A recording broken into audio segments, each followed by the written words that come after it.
Assalamualaikum warahmatullahi wabarakatuh. Sebelumnya perkenalkan nama saya Lakuisa Dinara Safi. Di sini saya akan membahas terkait pengguna dalam mata pelajaran sistem komputer. Pengguna atau brainware sendiri adalah manusia yang berinteraksi dengan komputer dan menginstruksikan cara kerjanya.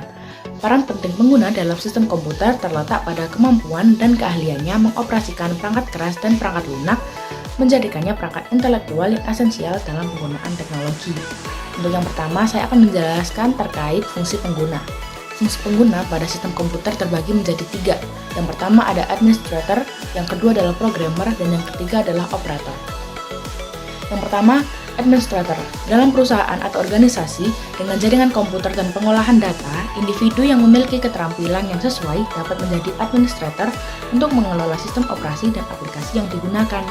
Lalu yang kedua adalah programmer. Dengan perkembangan teknologi saat ini, banyak perusahaan atau organisasi membutuhkan individu yang dapat mengembangkan perangkat lunak atau aplikasi untuk mendukung pekerjaan mereka. Orang yang memiliki kemampuan ini disebut sebagai programmer. Lalu yang ketiga adalah operator. Operator sendiri adalah individu yang menggunakan dan merawat perangkat lunak yang dikembangkan oleh programmer, serta memastikan dan memantau agar perangkat komputer berfungsi dengan baik. Lalu untuk yang kedua, saya akan menjelaskan terkait komponen pengguna. Komponen pengguna komputer terbagi menjadi dua, yaitu teknisi perangkat keras dan teknisi perangkat lunak. Yang pertama adalah teknisi perangkat keras atau hardware engineer. Memiliki pengetahuan dan kemampuan dalam bidang perangkat keras komputer, teknisi ini memastikan perusahaan dapat mengikuti perkembangan teknologi dengan memilih dan menggunakan perangkat keras yang sesuai dengan kebutuhannya. Lalu yang kedua adalah teknisi perangkat lunak atau software engineer.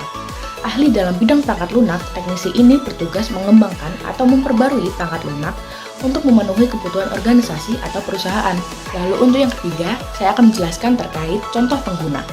Contoh pengguna yang pertama adalah Departemen Electronic Data Processing atau EDP, yang dimana bertanggung jawab dalam mengelola data komersial perusahaan menggunakan sistem elektronik otomatis. Sebagai contoh, dalam sebuah perusahaan pasar swalayan, EDP Departemen akan mengelola data inventaris barang termasuk jumlah stok produk, serta data penjualan seperti total pengeluaran dan pemasukan. Lalu contoh pengguna yang kedua adalah Netter, merujuk kepada pengguna individual atau kelompok yang mencari informasi melalui internet. Mereka menggunakan aplikasi web search engine seperti Google, Bing, Ask, dan sejenisnya untuk mencari informasi dalam bentuk teks, gambar, suara, atau video. Lalu contoh pengguna yang ketiga adalah network system atau sistem jaringan. Media yang digunakan untuk mengelola jaringan, contohnya dalam sebuah perusahaan, sistem jaringan digunakan untuk menghubungkan pekerjaan antar divisi atau pegawai agar dapat saling terhubung dan berkomunikasi.